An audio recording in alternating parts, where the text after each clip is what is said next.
Assalamualaikum warahmatullahi wabarakatuh. Alhamdulillah wasyukrulillah wassalatu wassalamu ala rasulillah Sayyidina Muhammad bin Abdillah wa ala alihi wa ashabihi wa mawala. Allahumma ya Rabbana tukhir qulubana minan nifaq wa hassin furujana minal fawahish. A'inna ya Rabbana ala tarki ma'siyatika wa inna ya Rabbana ala tadhiri qulubina wa a'inna ya Rabbana ala dzikrika wa syukrika wa husni ibadatika. Usurna yawmal qiyamati ma'a zumrati habibika sayyidina Muhammad wa tahta liwa'ih. Allahumma ya Rabbana arzuqna taubata qabla al-maut wa syahadata indal maut wal jannata ba'dal maut. Amma ba'du. Kita lanjutkan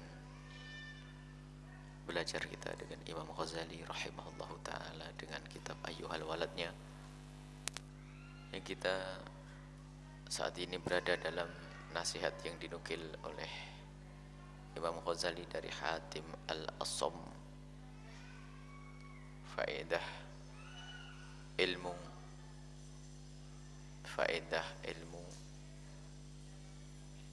yang beliau cari selama kurang lebih 30 tahun tersimpulkan dalam 8 faedah. Masa ini kita masuk kepada faedah yang ke 6.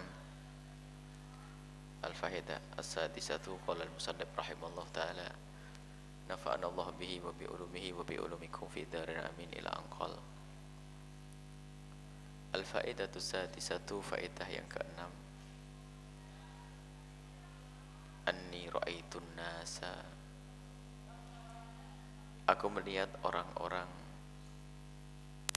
yu'adi ba'duhum ba'do, saling bermusuhan,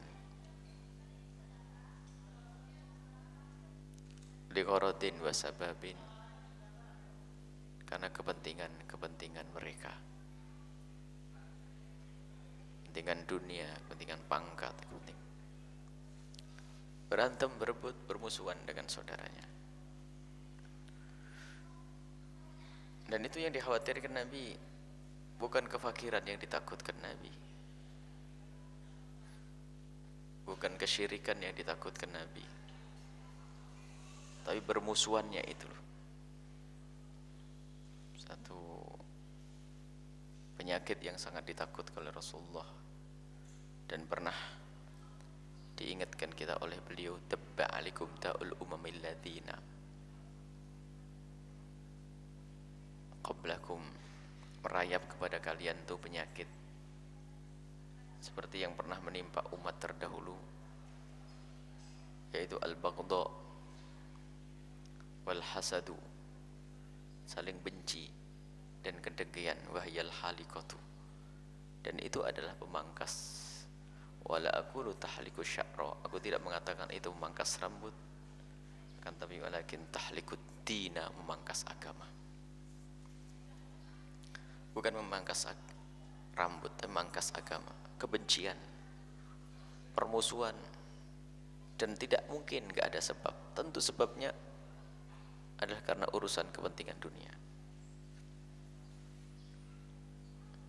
Dan Nabi pernah bersumpah, wallahi inni la ahsya alaikum al-kufra al-faqra, aku tidak khawatir kalian bakal jatuh fakir. Kefakiran tidak menjadikan orang berperang.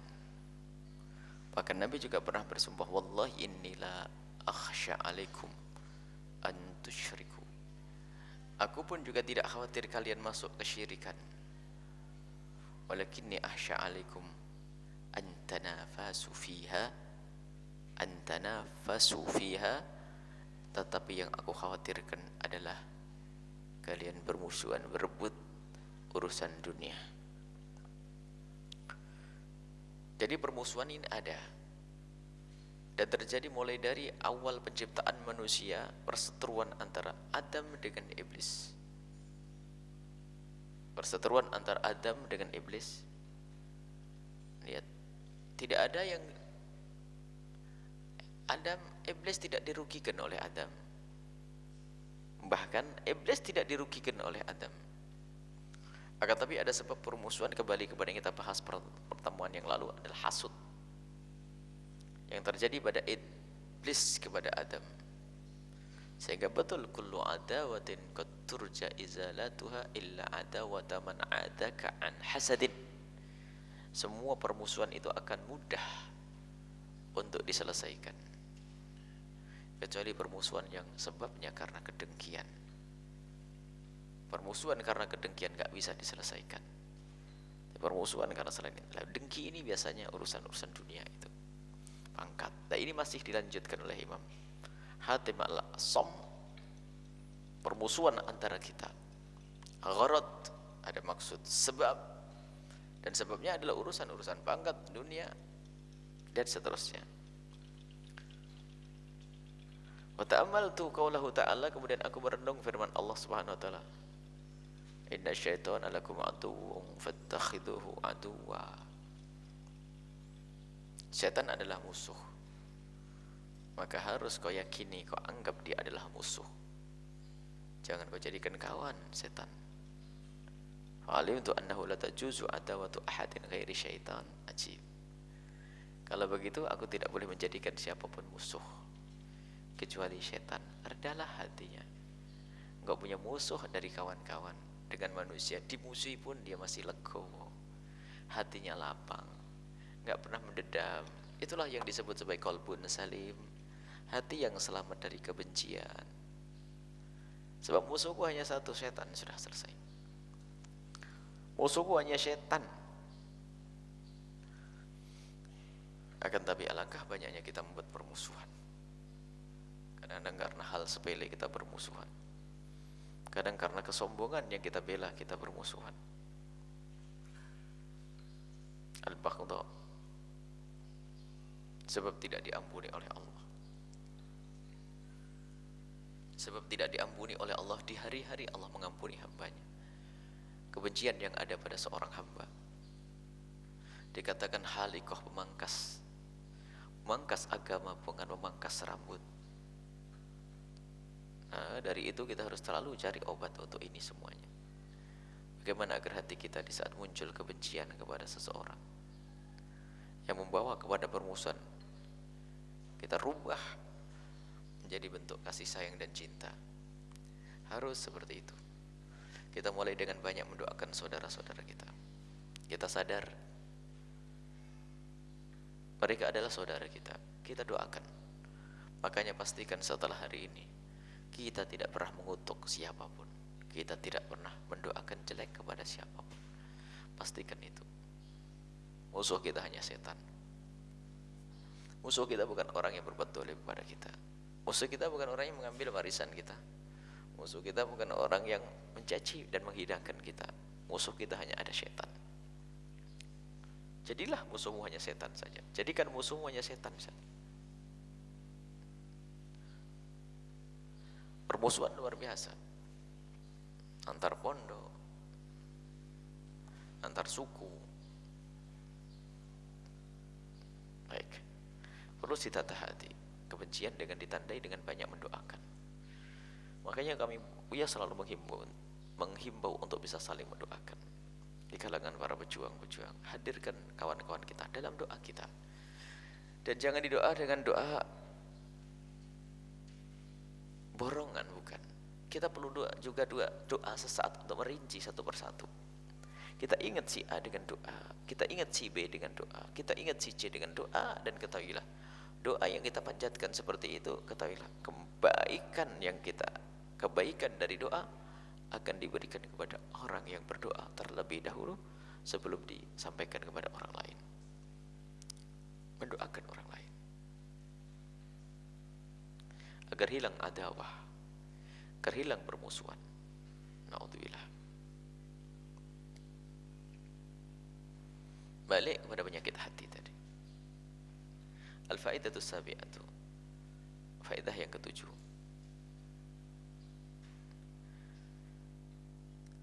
Ra'aitu anni, sesungguhnya aku, ra'aitu melihat, kulla ahadin, setiap orang, yas'a bijiddin, berusaha dengan sungguh-sungguh, wa yajtahidu, dan bersungguh-sungguh, bimubalaghatin, sungguh-sungguh yang sangat, ala talabil quti, untuk mencari makanan pokok, wal ma'ashi, penghidupan, bihaitsu yaqa'u bihi, sehingga terjatuhlah orang tersebut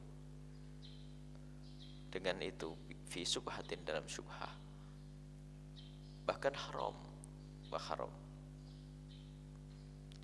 yudhillu nafsahu, sehingga merendahkan dirinya, dan mengejar dunia akan merendahkan dirinya, wa yanqusu qadrahu, tingkatnya, pangkatnya pun mulai turun. Dengan itu semua dia terendahkan, dia jadi budaknya dunia. Dunia sudah rendah, tatanya dia nggak mau kecuali harus lebih rendah, menjadi budaknya dunia. Tapi orang wibawa, orang mulia akan menjadikan dunia adalah budaknya. Tidak boleh dia diatur oleh dunia, tapi dia, dunia akan jadi budaknya. Tapi di saat kita menjadi budak dunia, untuk mencarinya, mengejarnya, kadang kita harus melanggar Allah. Orang sibuk dengan urusan rizkinya, orang sibuk dengan mencari rizki, sampai kadang meninggalkan waktu sholat dan seterusnya. Ta'amal tuh, kemudian aku renungi, apakah perlu aku harus sibuk seperti mereka? Apakah perlu aku harus berusaha kerja keras seperti mereka? Apakah perlu aku meres ringat banting tulang seperti mereka? Merenunglah Imam Hatim Al-Asam fi qoulihi ta'ala, firman Allah Subhanahu wa ta'ala, wa ma min dabbatin fil ardi illa 'ala Allahi rizquha. Tidak ada yang merayap dan melata di atas bumi ini kecuali sudah dijamin Allah rizkinya. Maksudnya apa? Lah kok saya meributkan sesuatu yang sudah dijamin oleh Allah, sampai meninggalkan kewajiban kepada Allah? Ini kan aneh. Kenapa aku harus meninggalkan itu semuanya? Meninggalkan kewajiban untuk sesuatu yang sudah dijamin oleh Allah. Memang rezeki sudah dijamin, sudah dijatah, ditulis di alam lauh sana, jatah kita seberapa, jatah kita seberapa. Tinggal bagaimana kita mengambilnya, dengan cara yang benar atau tidak. Yakin. Ini untuk menghibur hati kita dengan janji-janji Allah.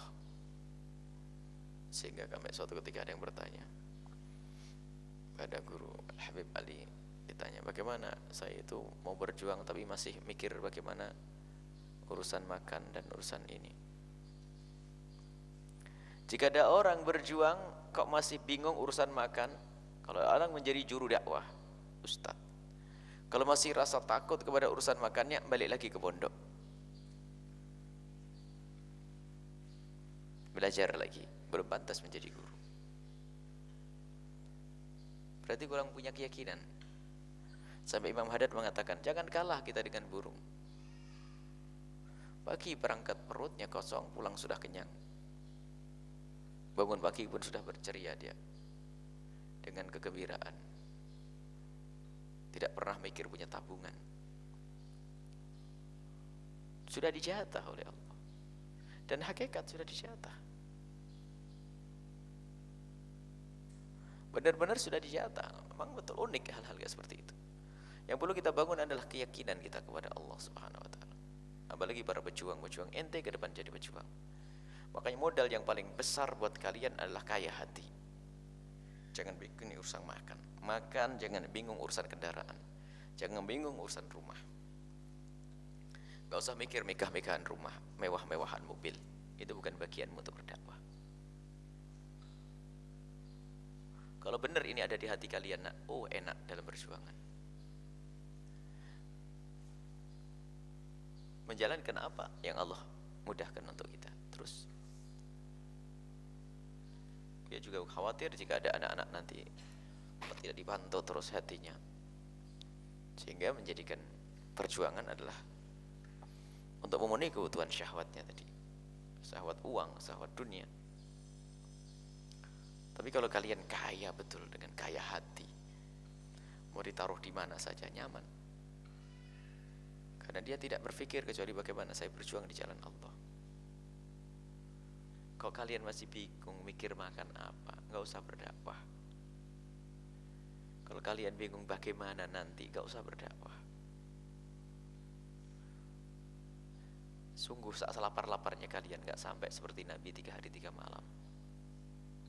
Kalau seandainya hari ini yang diterjunkan di mana, di Pekanbaru, Batam, di sini, gak bakal kalian lapar sampai 3 hari 3 malam.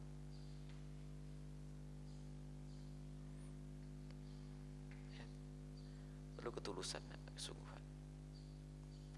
Jangan sampai ada di antara kalian pengen jadi ustadz, hanya gambarannya bisa beli mobil dan seterusnya. Musibah, bencana.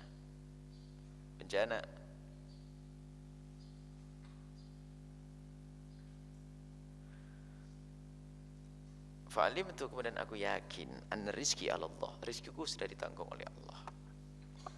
Wa qad dhaminahu, dan Allah telah menjaminnya. Fastaqaltu, kemudian aku sibuk bi ibadatihi, untuk beribadah kepada Allah.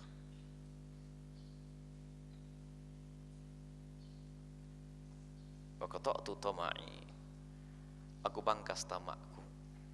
Karena aku membiasakan hidupku, butuhku kepada Allah, ngadu kepada Allah Subhanahu wa ta'ala. Ini pangkat tinggi ini memang, tapi harus kita bahas. Kalau perlu kita nyampe masuk wilayah tersebut. Tidak hanya sekedar cerita. Ini adalah di hati, urusan di hati. Nah.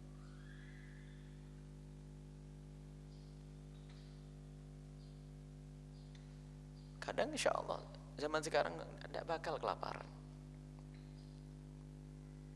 Yang menjadi repot tuh kalau diamati adalah permintaan yang berlebihan. Hidup bikin susah.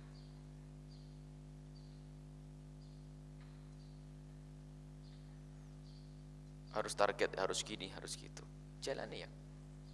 Kalau punya duitnya 5.000, beli makanan yang harganya 3.000-an, biar kita punya sisa.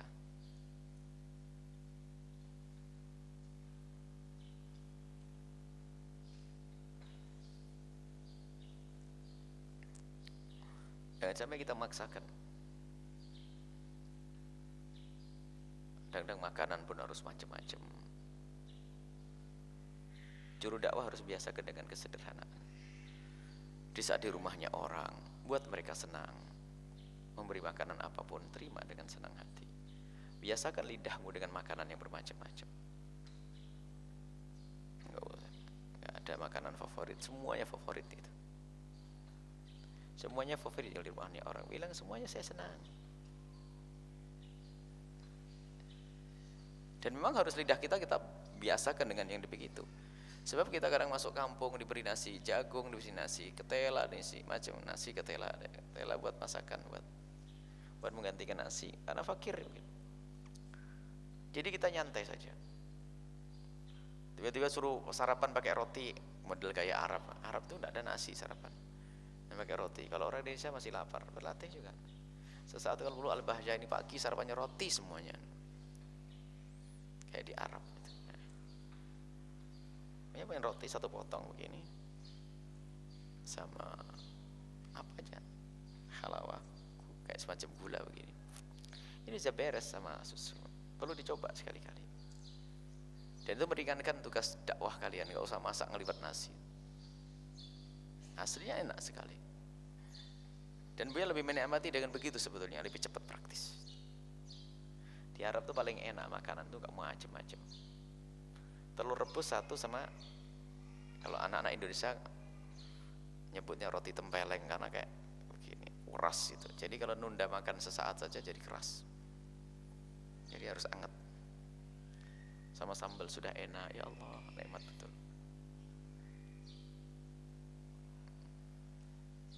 Hah? Jadi biasakan hidup tuh nyantai, gak susah. Sehingga cukup dengan air susu yang dituangin di ini, colekin itu madu. Bolehlah coba sekali-kali ini, seminggu sekali harus pakai roti. Kalau belum kuat nggak bisa ke Hadramut nanti. Biasakan dengan sederhana. Jangan biasakan gaya macam-macam.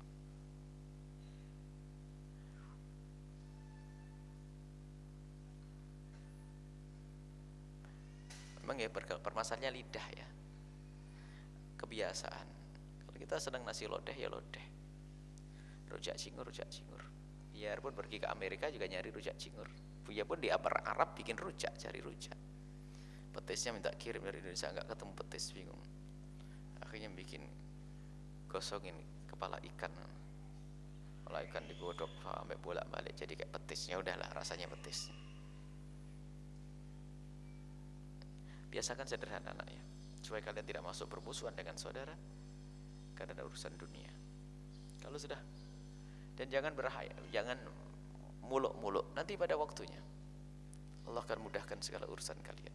Kalaupun ternyata harus punya mobil, target kalian mobil untuk dakwah, bukan untuk kenikmatan dirimu sendiri, bukan untuk kenikmatan. Sekarang awas di fitnahnya Ustadz, target Ustadz Mersi, Ustadz Alpat, Ustadz Paciru, Ustadz Dokar saja itu. Jangan biasakan dengan susah, jangan digayakan dengan gaya hidup susah.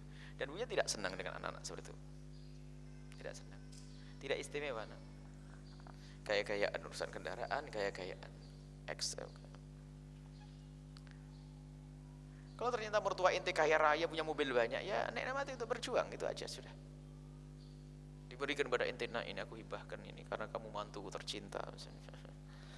Tidak boleh berubah gaya kelas. Saya akan setting diri saya menjadi ustadz kelas menengah ke atas, pakai mobil ini. Dah, tidak pantas jadi juru dakwah.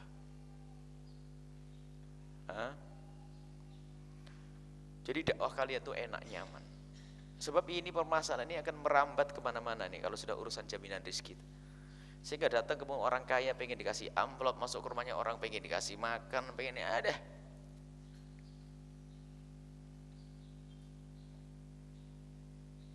Buya itu sama ya. Kalau sudah Buya perjalanan ke rumahnya satu orang, kalau sekiranya waktu makan bakal kepangkas, mampir warung dulu makan.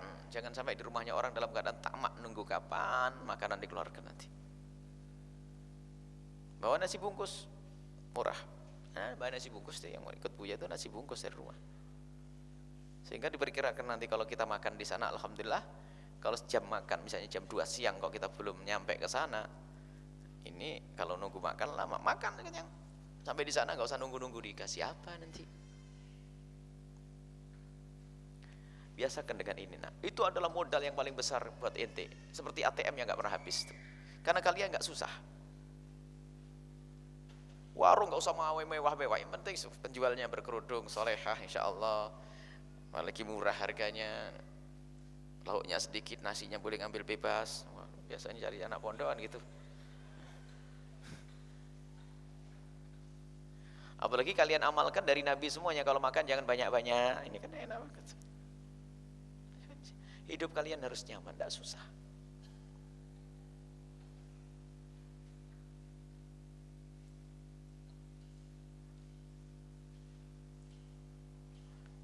Apalagi kalau ikut Buya, kalian harus cari makan sendiri kalian. Sebab kadang-kadang kalau Buya tidak pengen makan, tidak pengen makan. Kalian kalau tidak cari sendiri, kelaparan nanti deh. Kadang-kadang kita langsung pengajian, langsung pulang, suruh makan, bukan waktu makan. Memang penyakit perut itu juga penyakit luar biasa, tamak tadi. Seneng duit, ya mobil ini dunia ini, awas. Jadi jadikan kalian makan apa saja, itu bisa. Buya pernah suatu ketika itu tidak seneng petis. Ingat betul guru mulia Habib Hasan Baharun. Makan sama beliau itu ada petis, saya tidak mau petis. Itu betul petis, tidak senang petis. Biarin dulu. Setelah selesai, ente belajar makan petis. Ustadz tidak mau kalau ente masuk rumahnya orang ditawari makanan lalu kamu bilang saya tidak bisa makan. Orang bakal kecewa dan bakal susah nanti orang itu. Belajar makan petis, dimulai dari petis goreng sebelum petis biasa itu. Akhirnya ikut anak-anak. Akhirnya kecanduan petis waktu itu. Akhirnya petis, senang petis. Artinya semua harus kalian latih. Intinya mengarah kepada kesederhanaan di dalam rumahmu sendiri. Bahagia mungkin hanya dengan sambil diucek sama telur dadar satu saja sudah berdua, nggak usah kan. Dan itu kita alami lama dan enak. Ternyata yang bikin enak bukan banyaknya menu, bukan banyaknya menu waktu kita berada di Yaman, di ini. Sekarang makanan gue mengandung macam-macam karena orang ngirim pengen dicicipin, padahal yang kita makan hanya seberapa. Coba yang layani. Dulu tuh cuma telur saja di sama sambal sama lombok dikasih garam sudah. Yang menjadi masalah itu kamu makan tuh pengen dilihat sama orang. Oh, menunya begini. Itu kan kesombongan. Bilang pakai nasi sambal gitu saja gengsi. Lah kok mana hamnya kok baten, yang dipikirkan kok perut mangke. An kana hamu batnuhu faqimatu mithlu ma kharaja min. Kalau yang kalian pikir itu perut, nilaimu ya seperti yang keluar dari perut. Rendah hina.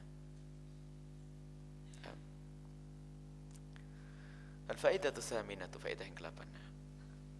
Anni ra'aitu kulla wahidin mu'tamidan ala syai'in makhluqin. Sesungguhnya aku melihat setiap kali salah satu dari setiap orang, kulla wahidin, setiap orang, mu'tamidan itu bergantung ala syai'in makhluqin, sesuatu yang itu adalah makhluk. Ba'duhum ila dinari wa dirham, sebagian tergantung pada dirham, dinar. Wa ba'duhum ila al-mal wal muluk, harta, kekayaan dan hak milik, pabrik, sawah.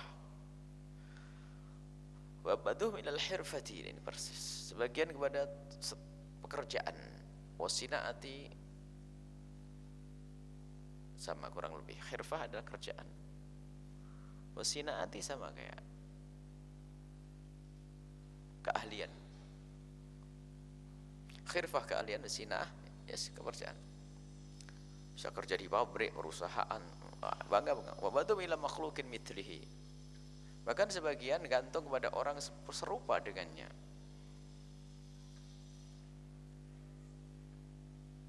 Ini ketergantungan kepada, sehingga karena dia merasa bergantung kepada dunia, ya mencari dunia, bergantung kepada duit, terus memperjuangkan urusan keuangan sampai mungkin meninggalkan sholat dan seterusnya. Ta'amaltu fi qouli ta'ala, kemudian aku renungi firman Allah, wa man yatawakkal 'ala Allah fa huwa hasbuh. Ternyata kalau orang menyerahkan urusannya kepada Allah, wa huwa hasbuh, Allah yang akan mengurusinya. Innallaha balighu amri, Allah akan melangsungkan semua apa yang Allah kehendaki. Balighu amri, kalau Allah menghendaki apa-apa bakal terjadi, enggak ada yang bisa menghalangi. Sementara qad ja'alallahu likulli syai'in qadra, dan Allah sudah menjadikan setiap orang itu ada ketentuan-ketentuan, dari rizki, dari kebahagiaan, dari kehidupan, dari sudah ada ketentuan. Dan kalau sudah ketentuan, enggak ada yang bisa menghalangi. Terus mau apa lagi? Maka fatawakkaltu 'ala Allah. Sudahlah, daripada aku gantung kepada manusia pun kadang ngedumel saya mintai duit, bosan dengan kedatanganku.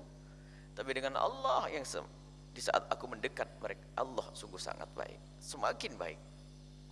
Tawakkaltu 'ala Allah, aku tawakal kepada Allah. Wa hasbi, dan Allah lah yang bakal mencukupiku. Wa ni'mal wakilu, dan sebaik-baik zat yang aku pasrai dengan urusanku. Qala Syakik, berkatalah Syakik, gurunya, waffaqahullah, gurunya Hatim Al-Asam, semoga Allah memberikan taufik kepadamu. Hai Hatim, inni qad nadhartu Taurata, aku membaca isi Taurat, Al-Injil, Injil, Zabur, Wal Furqan, Quran.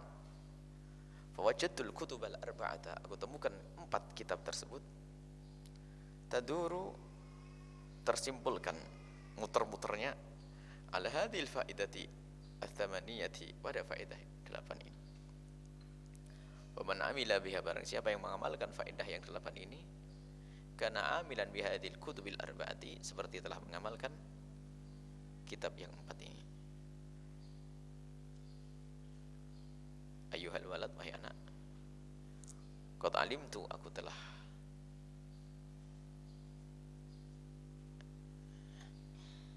ya ayyuhal walad,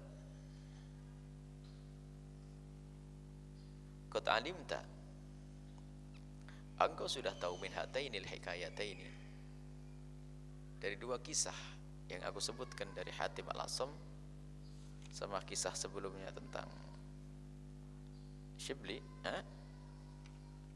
Dua kisah ini la tahtaju ila taktsiril ilmi, setelah itu sudahlah, enggak butuh dengan banyak-banyakan ilmu. Itu pondasi dulu, kalian fahami nasihat dari Shibli dan Hatim al-Asam, kalian tekuni, ulang-ulang. Wal'an, dan sekarang ubayyin laka, akan aku terangkan kepadamu ma yajibu ala saliki sabilil haqqi, apa yang hendaknya dipenuhi atau kewajiban bagi orang yang menuju jalan Allah. Baru ini ditata dulu oleh Imam Ghazali rahimahullah ta'ala melalui nasihat-nasihat orang lain yang diambil agar kita tertata. Coba kita ulang daripada faedah-faedah tersebut, indah. Baru kalian pantas untuk disebut sebagai orang yang menuju Allah Subhanahu wa ta'ala. Dan memang kita ngobrol dengan beberapa kiai, para ulama tentang bagaimana tentang murid-muridnya di saat mau ditugaskan untuk dakwah sana sini. Rata-rata mereka ngomong mereka pada takut. Takut apa? Kehidupannya. Ajib. Berarti yang salah kita bukan mereka. Enggak begitu. Kita tidak menanamkan bagaimana kita percaya dengan janji Allah. Kita kurang tanamkan percaya dengan janji Allah. Sampai kok murid yang dikirim ke sana pada ketakutan, gimana makan saya, gimana hidup saya. Kok ada? Bagaimana selama ini kita ngajar anak-anak? Berjuang ini. Ya Ali idhab ila Yaman. Wahai Ali, pergilah ke Yaman. Ya Mu'ad, susul Ali ke Yaman. Ada apa di Yaman waktu itu?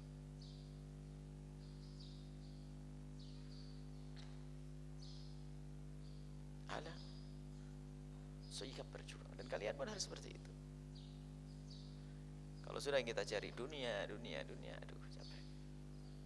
Dan harus kalian yakini nak semua. Ada yang ngatur, ada jaminan bagi para penuntut ilmu, para pejuang-pejuang di jalan Allah. Tapi pun jangan sampai setan masuk ke dalam hati kalian lalu tawakal yang ternyata bukan tawakal betul. Mengaku di dunia ini bukan karena betul-betul karena Allah. Tersembunyi itu, nanti orang pasti peduli dengan saya, nanti saya dikasih duit. Kan sudah janji, pasti Anda dikasih kekayaan sama orang, pasti orang-orang yang menjemi mobil.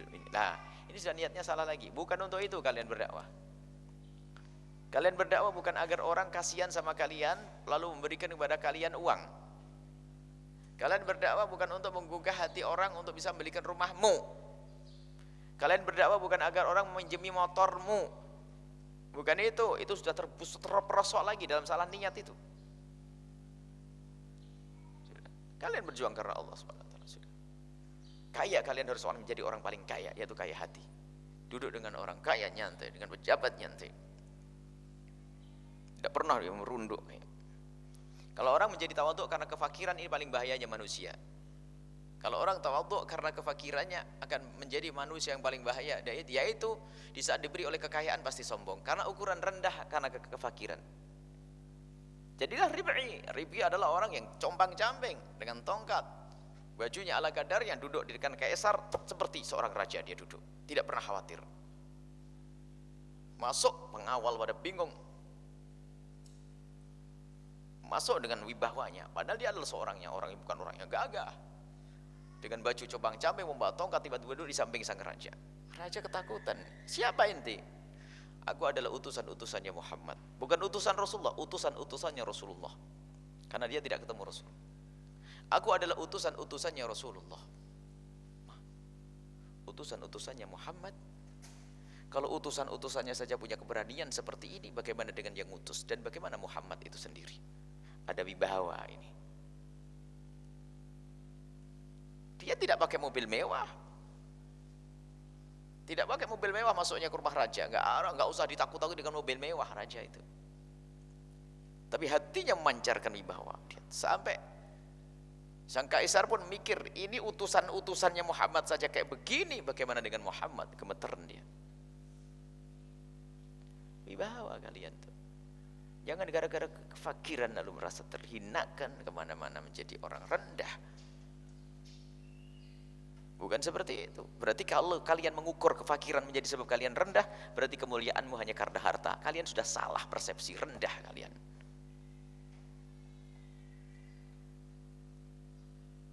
Jangan merasa kecil karena kalian fakir.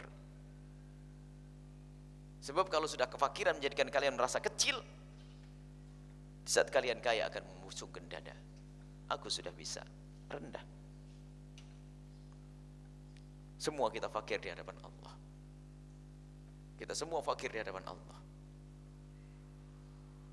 Kita tidak boleh menjadikan dunia di atas kita, lalu kita harus menongak, aku terkagum dengan kekayaannya. Bukan. Terus gini diulang-ulang. Makanya jangan gengsi, naik apa saja gengsi, naik sepeda, naik motor, naik angkot, naik ini. Nyantai. Ustadz pilih-pilih, wah apa intinya? Ustadz pilih-pilih, harus sebutannya harus mobil mewah, mobil ini, mobil.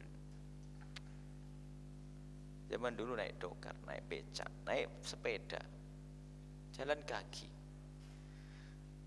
Kalau kalian berbekal dengan ini semuanya, dakwah enak, nggak pernah merasa kecut hatimu karena kefakiran, dan di saat kaya pun kalian tidak tertipu dengan kekayaan kalian.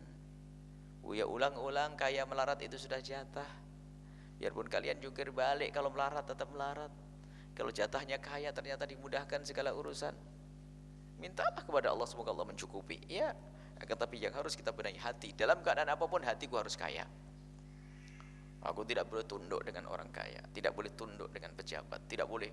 Kan ini, tunduk, patuh, tawadhu. Man tawadhu li ghaniyin dhahaba anhu thulutsa dinihi. Yang tawadhu dengan orang kaya karena kekayaannya 2/3 imannya hilang.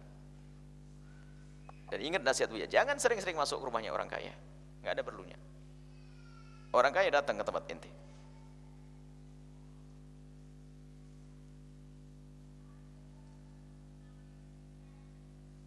Jangan sering-sering masuk ke rumahnya orang kaya. Apakah kalian benci? Oh tidak, justru kita cinta ke mereka dengan doa-doa. Kalau ada hajat saja. Kalau sudah tidak ada hajat, datang hajatnya bukan untuk hajat pribadi, aku minta duit, aku pinjam duit, bukan itu. Hajat yang mungkin, yaitu silaturahmi, mungkin ada yang sakit, ada yang ini. Bolehlah. Atau sambung hati. Tapi kalau sudah kita datang kepada orang kaya mengharap pemberian rendah, kita paling takut di situ. Paling takut kalian dekat sama orang kaya hanya mengharapkan pemberian. Sehingga kalian juga susah untuk mengingatkan. Bab kehinaan, mudahanah. Mudahanah itu tidak berani mengingatkan hanya karena takut nanti tidak mendapatkan kebaikan dunia. Waduh, kalau saya ingatkan nanti tidak ngasih duit lagi. Coba, alangkah rendahnya orang yang begitu kalau duduk sama orang kaya. Haji. Insya Allah, serba salah dia duduk sini salah, itu salah. Tapi kalau ente duduk asas mahabbah, baik sih. Ada wibawa di depan mereka. Omongan kalian bakal didengar. Mana Pak Haji sehat, Masya Allah, cinta. Nggak apa-apa, pelukan ajar. Kalau dia haji soleh, kita cium tangan, tapi bukan karena tawadhu dengan kekayaannya.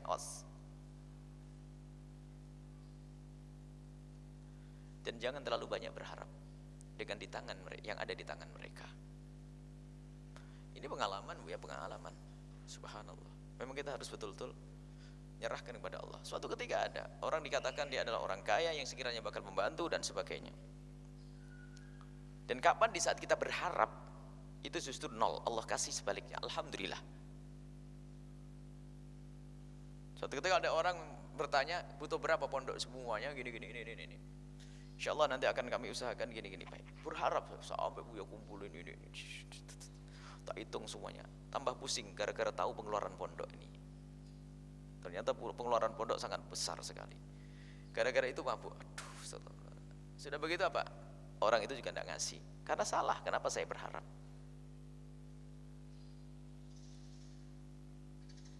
Jangan berharap di tangannya orang. Kalau orang mau berbuat baik, berbuat baik. Dan tidak akan kemana Allah yang menggiring hatinya. Dan ya, alhamdulillah semua orang enak di sini.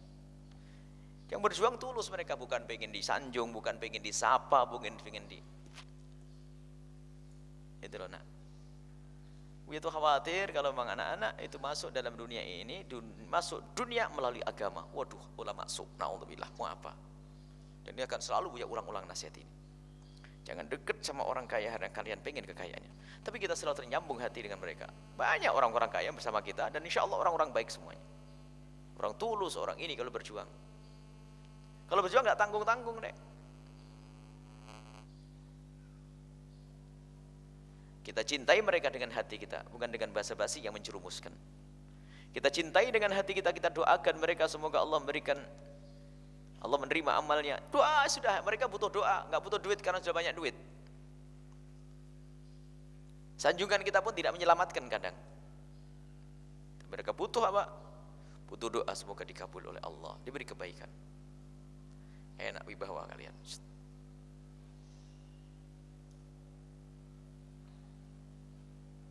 Baik, insyaallah itu saja. Ada yang mau ditanyakan?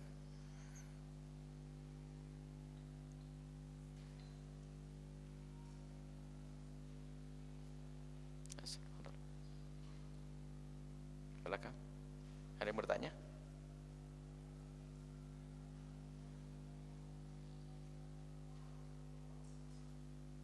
Halo, para. Assalamualaikum warahmatullahi wabarakatuh. Waalaikumsalam warahmatullahi wabarakatuh. Ini ada pertanyaan perwakilan dari jamaah bahwasanya ayat surat Al-Qadar ayat pertama itu menunjukkan bahwasanya nuzul Quran itu terjadi pada malam Lailatul Qadar. Kemudian ada hadis Nabi yang mengatakan bahwasanya Lailatul Qadar itu terjadi pada tanggal ganjil 10 akhir bulan Ramadan. Lalu bagaimana tentang orang yang mengatakan bahwasanya nuzul Quran itu terjadi pada tanggal 17 Ramadan?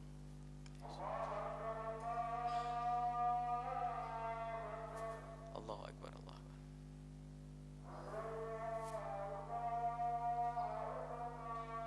Asyhadu an la ilaha illallah.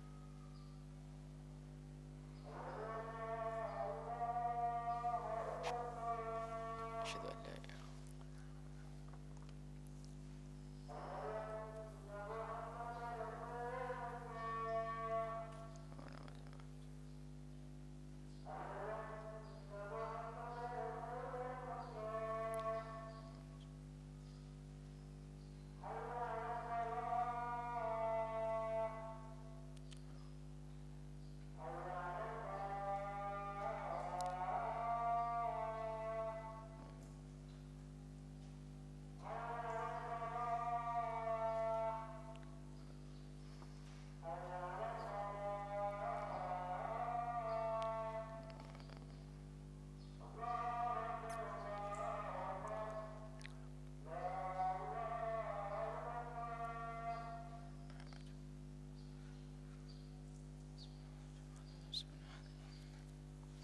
Bismillahirrahmanirrahim.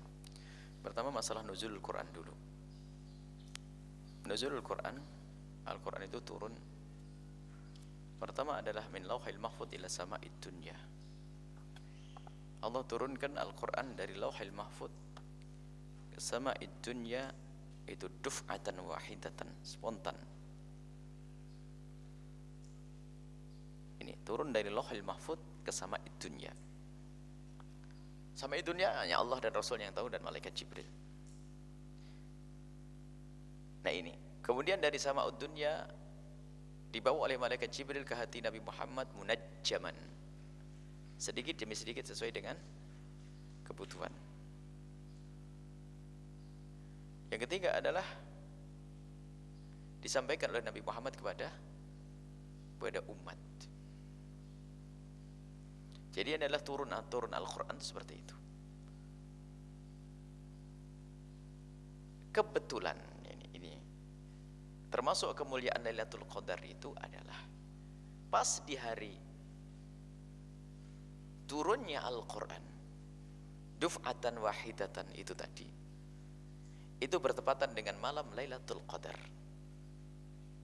Sehingga itu Allah bercerita bahwasanya inna anzalnahu fi lailatul qadar, aku telah turunkan Al-Quran di malam Lailatul Qadar. Jadi ini Ini salah satu pendapat ulama, dan ini yang ma'alih jumhur, yang kebanyakan ulama mengatakan secara spontan Al-Quran diturunkan di malam Lailatul Qadar, bukan diturunkan kepada Nabi SAW. Jadi malam Lailatul Qadar. Jadi itu untuk menyebutkan bahwa Lailatul Qadar itu punya keistimewaan, di antaranya apa? Quran yang duf'ah wahidah itu diturunkan pas hari itu. Baik. Kemudian terus hakikat Lailatul Qadar itu bagaimana? Sudah dijanji dalam riwayat hadis Nabi SAW, termasuk Siti Aisyah yang sampai berkata, "Mada aqulu inda ru'yati Lailatul Qadar?" Apa yang harus aku ucapkan waktu ketemu Lailatul Qadar? Maka disebutkan Lailatul Qadar akan datang setiap tahun.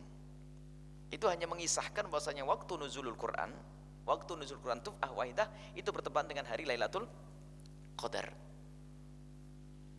Dan memang tanggal 17, masalah riwayat yang mengatakan itu tanggal 17 Ramadan dan seterusnya, itu adalah riwayat-riwayat dari hadis-hadis Nabi SAW. Imam Az-Zarqani dan juga Imam As-Suyuti menyebutkan beberapa pendapat tentang kapan tanggal turunnya Al-Quran tuf'ah wahidah. Yang jelas di hari itulah diturunkan Al-Quran, di malam itu turunkan Al-Quran tuf'ah wahidah pas malam Lailatul Qadar. Sehingga ketentuan tentang malam turunnya Al-Quran berarti malam Lailatul Qadar. Yang jelas tidak bisa salah bahwasanya Lailatul Al-Quran itu diturunkan oleh Allah tuf'ah wahidah di Lailatul Qadar. Cuma setelah itu penentuannya malam apa waktu itu, ini khilaf di antara ulama. Sebagian mengatakan tanggal 17, sebagian selesainya. Ini masalah. Kemudian setelah pembahasan Lailatul Qadar sendiri, setelah itu tidak ada hubungannya dengan turunnya Al-Quran, sudah. Ini mengisahkan saja. Baru setelah itu Al-Quran turun kepada kita melalui apa? Di saat dibutuhkan. Ada ini kejadian turun Al-Quran, ini kejadian turun Al-Quran, kejadian turun Al-Quran seperti itu. Sehingga Lailatul Qadar ada setiap tahun ada Lailatul Qadar. Kemudian setelah itu perbedaan ulama, baik. Yang jelas Lailatul Qadar itu Al-Quran jelas pasti turun pada malam Lailatul Qadar. Dan setelah itu adakah Lailatul Qadar lagi? Ada, setiap tahun ada Lailatul Qadar. Kapan waktunya? Juga ulama berbeda pendapat dalam hal ini. Karena apa? Memang oleh Allah disembunyikan. Dan termasuk rahmat dan kasih sayang Allah, Lailatul Qadar itu disembunyikan. Kalau seandainya Lailatul Qadar itu tidak disembunyikan, bahaya, hancur dunia ini. Hancur dunia ini. Bukan hancur. Orang muslim semuanya ngerti Lailatul Qadar nanti malam. Gak ada orang jualan, gak ada orang kerja, gak ada orang, semuanya pengen cuti. Pokoknya malam ini Lailatul Qadar, bubar semuanya. Ente tidak bisa naik angkot. Gak ada orang jual bensin. Semuanya pengen, saya gak mau masak. Semuanya karena Lailatul Qadar apa? Pas hari itu. Ini kesempatan, macet semua dunia ini. Tapi Allah sembunyikan. Dan Allah sembunyikan agar umat ini terpacu untuk mencari. Sehingga ulama mengatakan, fil witri arja. Nabi mengatakan fil witri arja. Di setiap hari ganjil itu lebih diharap. Pertama, lebih diharap adalah di hari ganjil di akhir bulan Ramadan. Kemudian di Ramadan. Kemudian sepanjang tahun, sampai Imam Haddad menukil pendapat, bahkan beliau sendiri menyampaikan bahwasanya Lailatul Qadar itu bisa kapan saja, tidak harus nunggu Ramadan. Sebab malam kemuliaan bisa saja hari ini, bisa besok. Akan tapi ini pendapat yang dilemahkan juga oleh para ulama. Kebanyakan mengatakan di bulan Ramadan sudah, dari awal sampai akhir. Makanya ada aneh sekarang kegiatan Lailatul Qadaran. Masjid ini tanggal 21, masjid sana tanggal 23, masjid sana tanggal 27. Ini tidak tahu petunjuk dari mana itu. Memastikan Lailatul Qadar tanggal 23. Mana itu? Ada kan masjid ini ya, mohon maaf, ini harus ada evaluasi agar ada kemajuan. Sementara Nabi sendiri beriktikaf 10 akhir Ramadan, ditingkatkan iktikafnya. Ya syuddu mizar wa yugidu ahlahu. Enggak pilih-pilih. Sehingga coba semua kampung kalau sudah biasa ngambil coplok-coplok 21, 23, itu paling susah diramaikan. Sebab masjid A Lailatul Qadarnya Lailatul Qadaran lagi, kayak memastikan Lailatul Qadar turun di situ. Lailatul Qadarnya tanggal 21, sudah ramai tanggal 21, tanggal 22 sepi, enggak ada orang datang. Karena apa? Sudah Lailatul Qadaran kemarin. Mau diajak ke masjid lain susah, karena apa? Sudah. Yang belum enggak mau. Karena apa? Lailatul Qadaran saya tanggal 27. Sementara Imam Syafi'i memilih, itu bukan Imam Syafi'i meninggalkan. Imam Syafi'i memilih tanggal 23, Imam Syafi'i memilih tanggal 21. Itu pilihan, maksudnya pilihan Imam Syafi'i ini lebih diharap. Bukan Imam Syafi'i tidak bangun malam di hari yang lainnya. Tetap semalam bangun, cuman tanggal 1 lebih diharap. Lah ini kita salah paham pendapat Imam Syafi'i. Imam Syafi'i kata tanggal 23 bangunnya, bukan bangunnya. Imam Syafi'i mengatakan tanggal 23 lebih diharap. Adanya Lailatul Qadar, tetap bangun setiap malam. Jadi seperti itu. Jadi Lailatul Qadar bisa kapan saja. Sehingga orang yang cerdas akan menghadang. Begitu besarnya Lailatul Qadar. Sehingga apa? Dari awal Ramadan sudah ditingkatkan ibadah. Sampai 10 akhir bulan Ramadan. Jadi Ramadan lebih giat lagi. 10 akhir lebih giat lagi. Ganjil lebih giat lagi. Jadi giat di atas giat. Bukan berarti Nabi Muhammad selain tanggal hari ganjil lalu tidak sholat, itu salah paham. Dan seperti itulah mana Lailatul Qadar. Jadi Lailatul Qadar untuk kita bukan Lailatul Qadar turunnya Al-Quran. Turunnya Al-Quran sudah selesai, itu kisah. Inna anzalnahu, telah aku turunkan Al-Quran di Lailatul Qadar. Jadi pas turunnya Al-Quran adalah Lailatul Qadar. Sepertinya kemerdekaan negeri Indonesia adalah tanggal 17 Ramadan. Tepat? Kapan? Perang Badar tanggal 17 Ramadan. Ini kalau disebut itu karena apa? Menunjukkan ini kemuliaan Allah berikan di bulan Ramadan. Setelah itu enggak ada. Selesai. Jadi turunnya Al-Quran sudah selesai. Kepada Nabi Muhammad sudah selesai. Nabi Muhammad wafat, tidak ada wahyu lagi setelah itu. Jadi seperti itu maknanya. Jadi kita membagi turun Al-Quran sampai 4 kali. Terakhir adalah turun Al-Quran kepada hati kita. Sudahkah Al-Quran turun di hati kita? Atau hanya selama yang hanya kita dengar tapi belum turun di hati kita, seperti itu. Adapun perbedaan tentang harinya Lailatul Qadar, harinya Lailatul Qadar turunnya Al-Quran, memang ulama berbeda pendapat. Kurang lebihnya akan terjadi 6 pendapat atau 7 pendapat para ulama tanggal berapa tepatnya. Tapi yang tidak bisa dipungkiri adalah Al-Quran turun duf'ah wahidah itu pas di malam Lailatul Qadar. Duf'ah wahidah itu sebelum ke Nabi ya. Sebelum ke Nabi, duf'ah wahidah sebelum diturunkan ke Rasul sallallahu alaihi wasallam. Sebelum diturunkan kepada Nabi, duf'ah wahidah. Adapun diturunkan kepada Nabi sallallahu alaihi wasallam, ulama berbeda pendapat lagi. Sebagian mengatakan itu juga pas bertepat Lailatul Qadar. Akan ditinjau lagi, benarkah waktu Iqra turun waktu Lailatul Qadar? Kan begitu. Tapi ini bisa bicara tentang turunnya Al-Quran duf'ah wahidah min lauhil mahfudz ila sama'id dunya.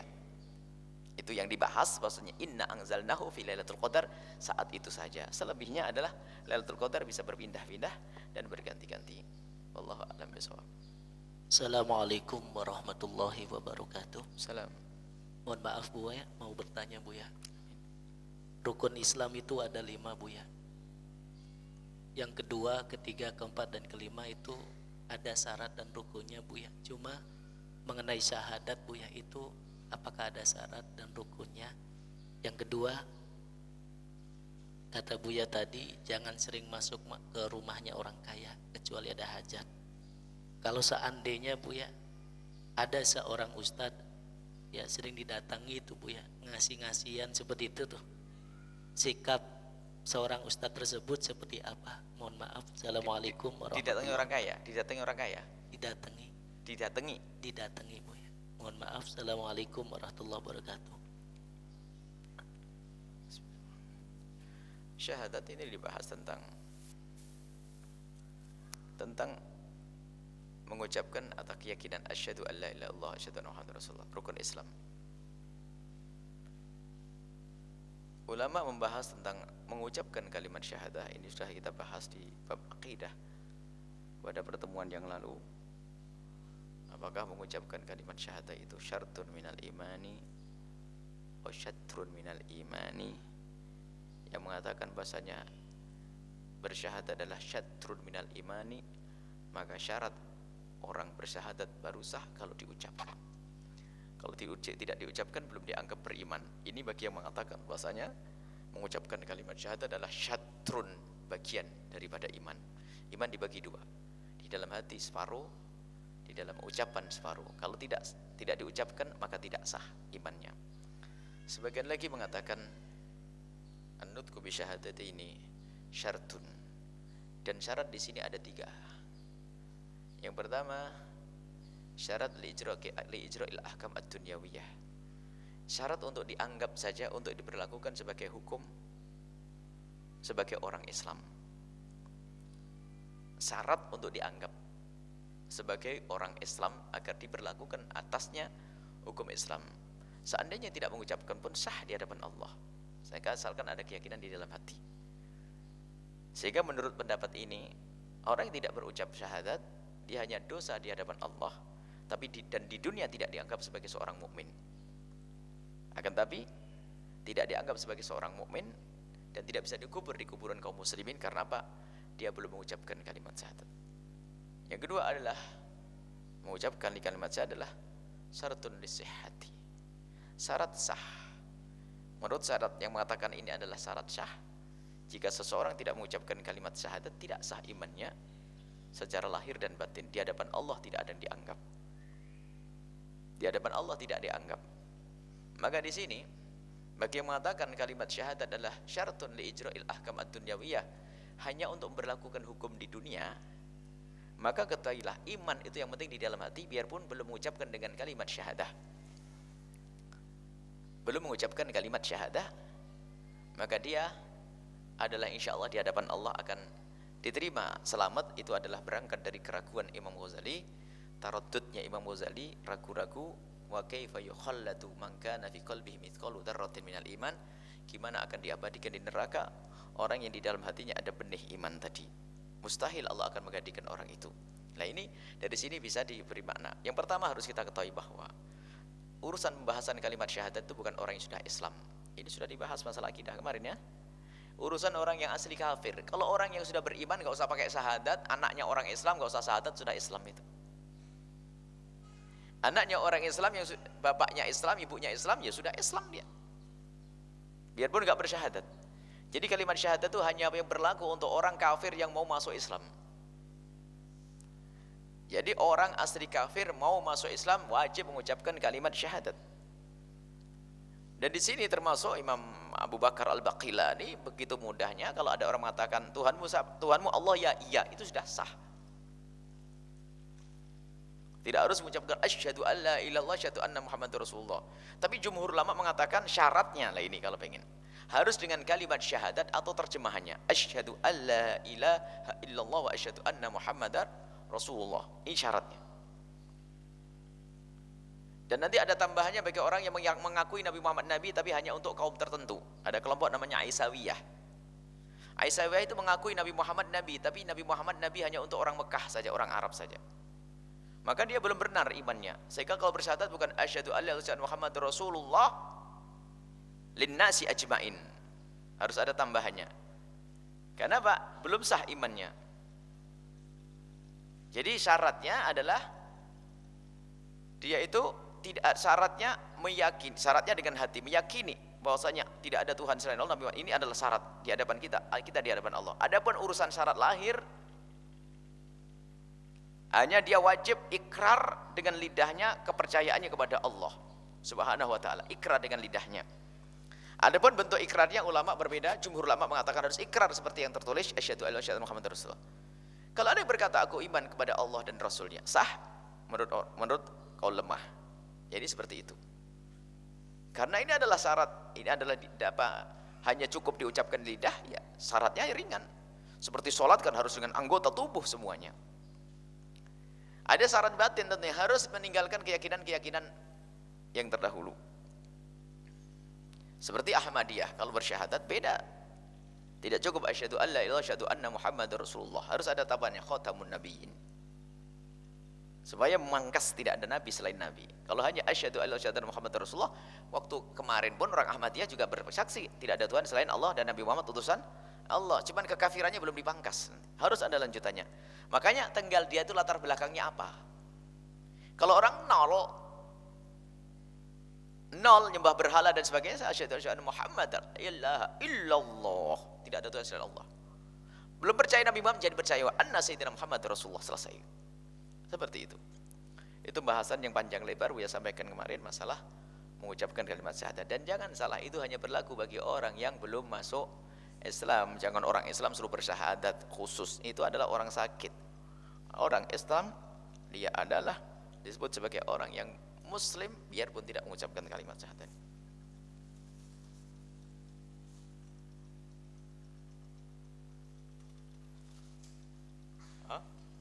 Ada tanya kan?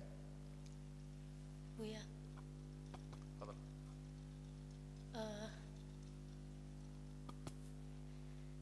orang yang fakir miskin itu Buya, misalkan pas hari malam zakat fitrah, dia tidak punya apa-apa, berarti dia tidak wajib untuk zakat fitrah. Lah terus misalkan dia mendapatkan zakat fitrah, zakat bagian zakatnya itu, apakah dia wajib setelah dia dapat itu apa dia wajib zakat? Terus berapa yang berapa wajib yang dia dapatnya tuh berapakah? Apakah cukup untuk makan berapa hari atau gimana Bu ya? Terus yang kedua Bu ya, misalkan kita tuh bermusuhan sama teman. Nah, kita tuh berusaha memaafkan sama teman kita, kan tetapi tuh teman kita tuh tetap tidak mau, dan bahkan di saat kita berusaha untuk akur membaiki sama teman kita, tapi teman kita tidak mau. Nah, itu tuh apakah lebih baik untuk kita itu menghindar? Syukron. Bismillahirrahmanirrahim. Zakat fitrah sudah jelas, pembahasan zakat fitrah pernah dia bahas bahwasanya semua orang itu wajib mengeluarkan zakat fitrah, kaya dan melarat. Biarpun orang melarat tetap wajib mengeluarkan zakat fitrah. Enggak ada tawar di situ. Kecuali bagi orang yang tidak ada yang dimakan di hari itu. Tidak ada yang dimakan di hari itu. Hari itu enggak ada yang dimakan, enggak punya apa-apa. Baru dia tidak wajib keluar zakat fitrah, karena tidak ada yang dimakan untuk di hari raya itu saja. Misalnya sekeluarga butuhnya 2 kilo beras. 2 kilo beras.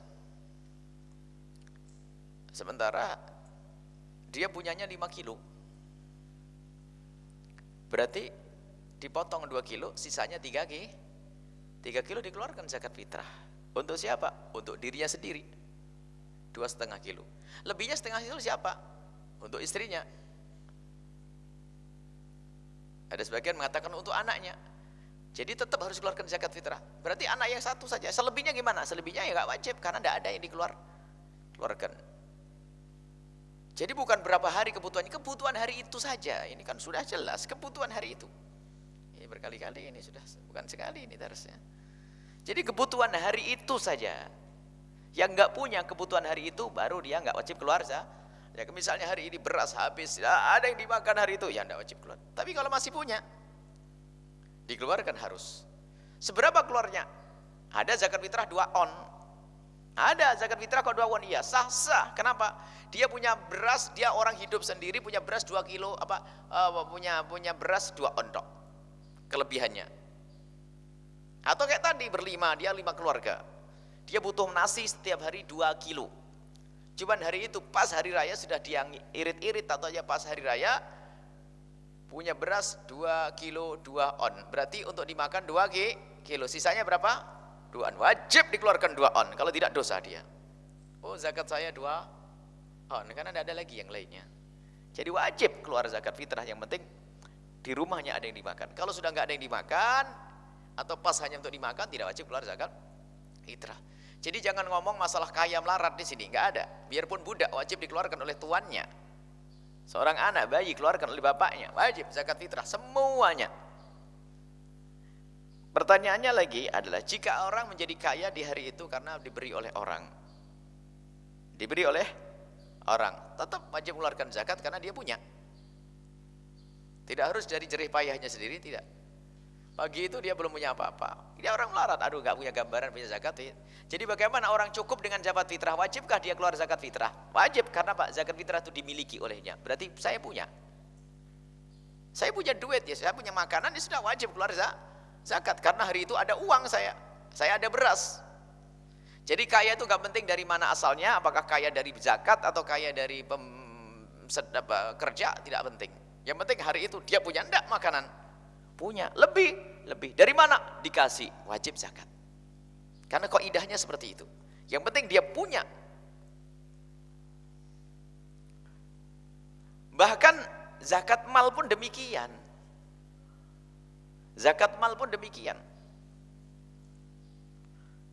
Dari duit zakat jadi zakat lagi. Contoh, ada seorang fakir. Akhirnya apa? Orang kaya berbondong-bondong untuk membantu dia untuk mengentaskan kemiskinannya. Sehingga dibuatkan apa? Dibuatkan usaha deh, kalau apa? Tak taunya yang peduli ini banyak. Sehingga waktu dikumpulkan dana itu cukup untuk membuat toko. Ya kan? Toko agar mandiri. Tokonya totalnya besar. Makanya tahun depan wajib zakat. Biarpun ini dari duit zakat, tetap wajib zakat. Karena apa? Itu sudah dimiliki. Dan tahun depan tak tanya apa? Memang hendaknya begitu. Setelah nerima zakat hendaknya tidak boleh nerima zakat lagi. Nerima zakat kalau bisa sekali saja. Sudah berjuang sampai jadi orang kaya, tidak nerima zakat lagi. Jadi seperti itu boleh. Dari duit zakat wajib dizakati. Contoh orang dikasih zakat, misalnya bagian zakat pas kebetulan negerinya negeri yang kaya, tak tahu ini dia paling melarat.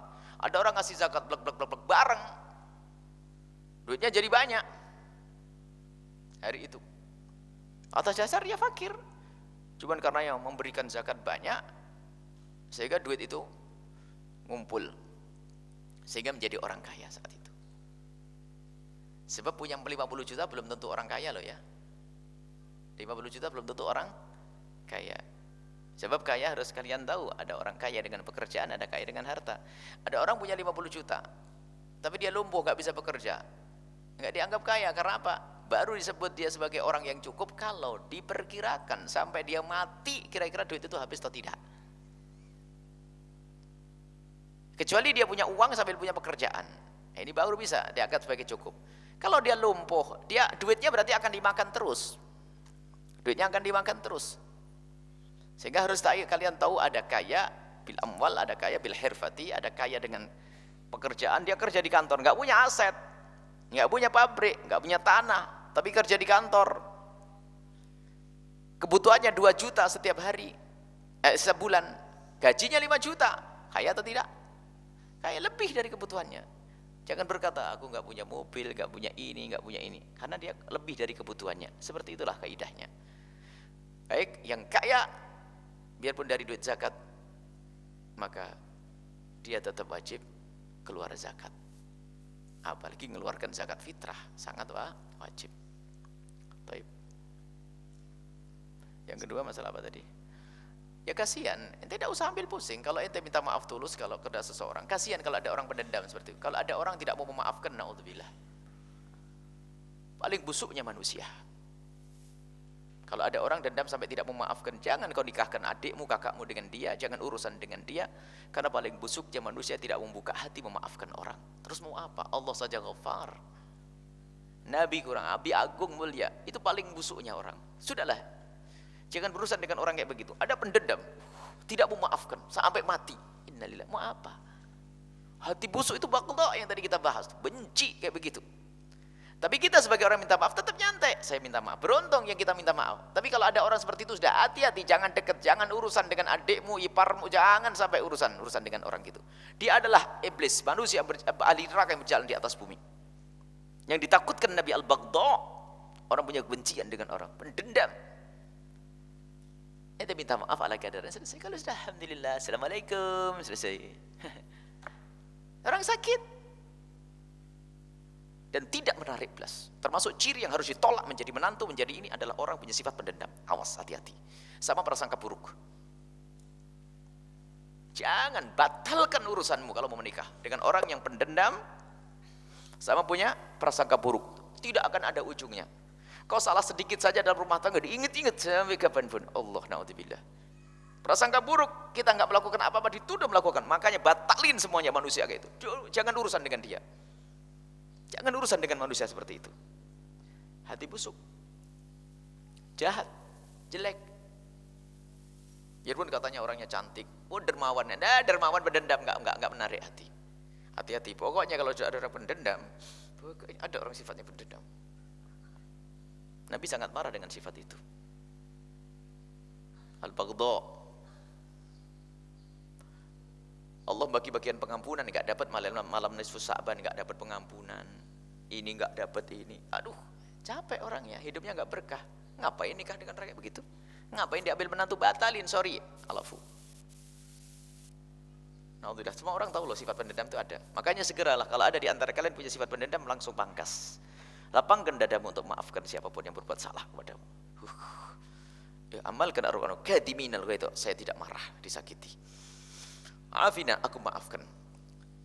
Tingkat kemuliaan bukan sekedar memaafkan. Yuhibbul muhsinin, berbuat baik. Sudah dizalimi berbuat baik, dahsyat ini. Kok ada? Tidak ketemu judulnya pendendam dengan ayat ini. Ayat ini adalah orang disakiti, sudah disakiti, sabar, menahan marah, memaafkan, kemudian memberi kebaikan. Mana orang pendendam ada di sini? Enggak masuk dalam Al-Qur'an yang mendapatkan surga jannatin arduhas samawati wal ardu uiddat lil muttaqin. Surga mana yang bakal didapat pendendam? Pendendam lapang dada, memaafkan. Dan alhamdulillah. Setelah itu bagaimana? Setelah kita minta maaf secara wajar, kalau masih tetap bisa, tidak apa-apa kita menjauh. Karena apa? Takut kita tidak kuat, tidak. Termasuk ada orang yang suudon. Ada beberapa kawan yang ada persahabatan ternyata dibangun dengan suudon. Susah. Kita ngomong begini dibilang begitu, kita ngomong begini begitu. Sampai ngetes kadang-kadang. Sama sahabat kok main ngetes. Ini bagaimana? Kalau mau minta ya minta, karena persahabatan karib. Kalau mau telepon, telepon karena kebutuhan. Telepon. Sombong bener kamu tuh. Aku telepon tidak diangkat. Telepon di hadapan ente itu. Subhanallah. Kita tidak ngerti telepon adalah jarang ada keluar suaranya. Oh ya sudahlah. Makanya dari dulu saya tidak bisa mesra. Karena apa? Prasangka buruk saya ngomong ini tetap salah. Rupanya ngetes ada telepon ini telepon. Memang betul telepon tuh masuk. Cuman telepon tidak ada nyalanya, tidak ada suaranya. Tapi dibalik. Rupanya orangnya ada di tengah-tengah kita. Hanya ngetes telepon tidak mau diangkat. Sombong bener kamu itu. Saya telepon tidak kamu angkat loh. Telepon saya nggak ada suaranya di balik, nggak mungkin ini. Oh ya sudah, assalamualaikum. Setelah bisa enak, nggak ketemu gitu. Dulu tuh kenapa kok problem terus dengan orang itu? Problem terus dalam dakwah problem, dakwah ini problem. Oh ya modelnya suudon. Kenapa harus ngetes? Kalau telepon kan anak hajat, assalamualaikum. Setelah ini tak dilihat memang betul. Oh iya ada. Cuman kan kita bukan sengaja menolaknya. Coba kalau prasangka buruk kalian ada di hati kalian, naudzubillah. Telepon suami gak diangkat saja kan. Kenapa ya? Ini. Jauhi orang yang prasangka buruk. Dan saya minta perlindungan Allah, ya Allah jauhkan saya dari orang yang suka prasangka buruk. Sampai suatu kita ada seorang suami gara-gara mimpi menuduh istrinya. Mimpi prasangka buruk. Istrinya menjelaskan, nggak bisa. Wong dia tidak melihat yang jelas. Naudzubillah. No. Kalau orang merasa nggak buruk sudah buang sejauh-jauhnya itu orang. Bukan berarti kamu usir, tidak. Menjauh, nggak ada perlunya. Tersiksa. Termasuk dalam hubungan suami istri. Karena tidak bisa membangun rumah tangga kalau tidak mau bedah diri. Ingat anak-anakku. Pasangan kalau tidak bisa membangun prasangka baik, tersiksa sepanjang hidupnya. Kita tidak bisa membangun. Bangun apa? Apa yang dibangun? Sementara ajaran dari Rasulullah husnudzon, enggak ada yang bisa dibangun persahabatan husnudzon. Sehingga kalau husnudzon itu melihat temannya itu ngomong kasar, nyelekit pun karena dia prasangka buruk, oh mungkin dia lagi susah di rumah, mungkin lagi ribut, mungkin lagi apa. Enak. Tapi hati prasangka buruk, kenapa? Tidak ada. Jangan berkawan dengan orang itu. Yang penting ente sudah normal, minta maaf, ngasih hadiah, secukupnya, assalamualaikum. Ente merasa bersalah dan sebagainya, masya Allah. Sudah. Biasanya dia itu punya musuh tidak satu, pasti. Kalau pendendam musuhnya tidak satu. Karena apa? Semua akan dijadikan musuh bagi dia. Dan tidak menarik langsung saat coret. Kalau ada orang itu tak coret, saya harus hati-hati dengan orang ini. Karena apa? Saya rusak, takut rusak. Tapi tetap didoakan dengan doa yang baik, kasih hadiah. Tapi untuk interaksi tidak. Lebih baik tidak ketemu dengan orang prasangka buruk. Biarkan dia jauh di negeri sana, saya ada di sini. Aman, tidak saling ketemu, tidak prasangka buruk. Kalau ketemu akan terus prasangka buruk sama orang benci. Tidak ada kebaikannya. Jangan menikah dengan orang seperti itu. Dalam pernikahan pun harus diselesaikan. Bisa berhenti tidak dengan penyakit itu? Kalau tidak, gak ada ujungnya. Kadang-kadang isu pun disampaikan kepada anaknya, abahmu begini atau ibumu begini. Ada laki-laki prasangka buruk. Dikit-dikit ngomongin pasangannya, Allah na'udzubillah. Gimana bisa membangun rumah tangga yang indah? Gak ada, nak. Itu pendidikan juga masa depan. Kalian jangan banyak duduk sama orang seperti itu. Ada di satu perkumpulan pasti ada pendendam, ada kan? Ada pendendam, ada ini sudah. Jangan dikawani dia. Kenapa? Kalian baik diprasangkai buruk juga. Kalian baik ini, dia akan baik sama kalian karena ada keuntungan. Di saat ada sedikit masalah, ditulis di balik kasurnya. Ada kan kasur atas, kasur bawah. Ini telah melakukan begini dengan saya, awas ya, tak doain celaka di akhirat. Di agendanya agenda busuk, mencatat kesalahan orang. Memang nasib itu, nasib orang terhinakan. Tapi ada orang lapang dada, Allah maafin, maafin, maafin. Kalian ukur diri kalian, kalian bagian yang mana?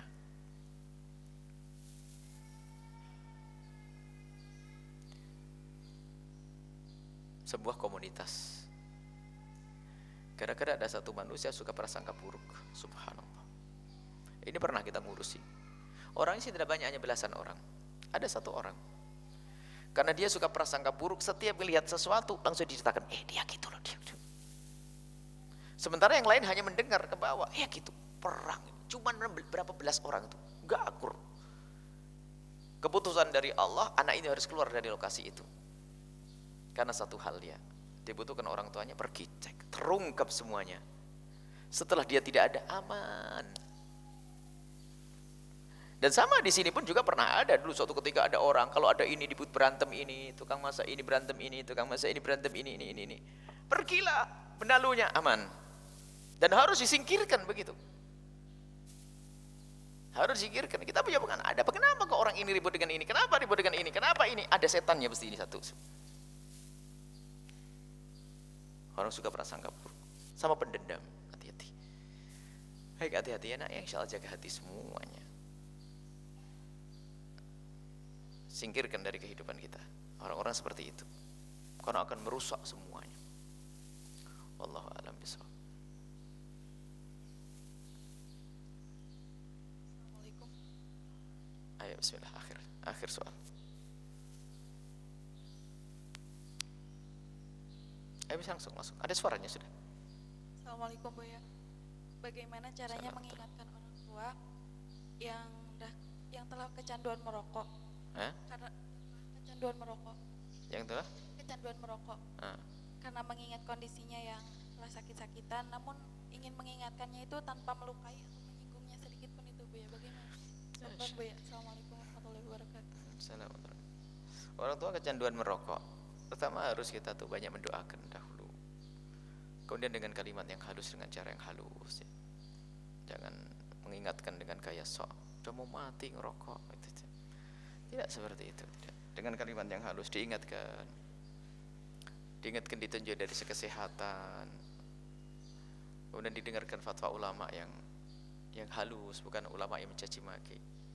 Mengatakan rokok haram pun ada caranya. Tidak langsung katakan wah ini neraka ini semuanya. Ada sebagian fatwa dikeluarkan dengan kedengkian. Mentang-mentang dia tidak ngerokok, kalau fatwa merokok neraka itu awas. Ini juga tidak benar fatwa kayak gitu. Akan tapi menghadirkan fatwa bagaimana kita mengatakan rokok haram tapi orang tidak tersinggung perasaannya. Sebab rokok itu tidak murni rokok, tapi ada kecanduan yang menjadikan repot. Kalau dipikir salah lahir apa sih? Rasanya kayak apa? Tapi kenyataannya banyak orang kecanduan. Jadi ya dengan halus, menariknya halus. Bohong kalau ada orang tidak bisa meninggalkan rokok. Banyak orang hijrah meninggalkan rokok dengan niat. Padahal memang hati kecilnya itu tidak mau merokok orang-orang itu. Cuman kenapa masih merokok? Itu candu, hawa nafsu yang dituruti. Coba si perokok itu, ada seorang perokok jago ngerokok sehari 1 pak 2 pak. Panggil anaknya umur 5 tahun atau 6 tahun atau 7 tahun. Nah, bawa korek dekat ke abah ente. Ngapain? Abah minta rokoknya abah. Dikasih enggak? Anak umur 5 tahun mau minta, abah minta rokok, dikasih? Kenapa enggak dikasih? Ngomong apa dia? Masih kecil. Memang kalau kecil kenapa? Kalau kecil kenapa? Bikin penyakit. Jadi sebetulnya hati kecilnya nggak mau. Cuman ya karena hawa nafsunya kecil. Atau anak perempuan pengen jadi perokok semuanya. Abah kami ikrar semuanya. Kalau merokok itu ajibah ya. Anak saya berlima ini berjanji ikrar mau ikut abah ngerokok, anak perempuannya. Jangan nak, astagfirullahaladzim. Astagfirullahaladzim.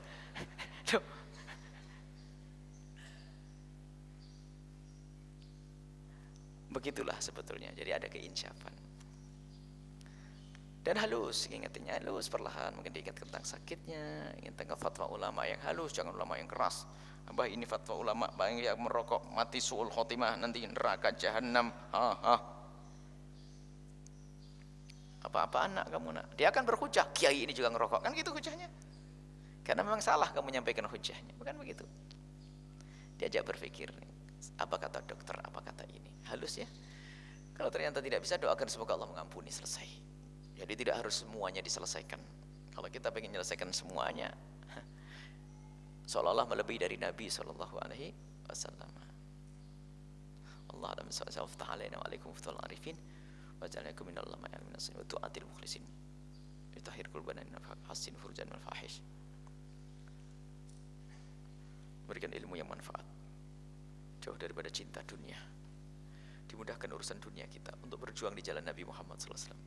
Jauhkan dari ketamaan, jauhkan dari kerakusan. Allah berikan ke hati kita qanaah, kaya jiwa, kaya hati, kaya yang sesungguhnya, sehingga kita tidak akan susah di jalan menjalani hidup di dunia ini. Panjang umur, sehat afiat, husnul khatimah.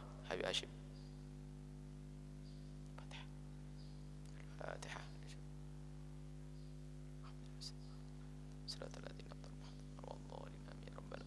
Assalamualaikum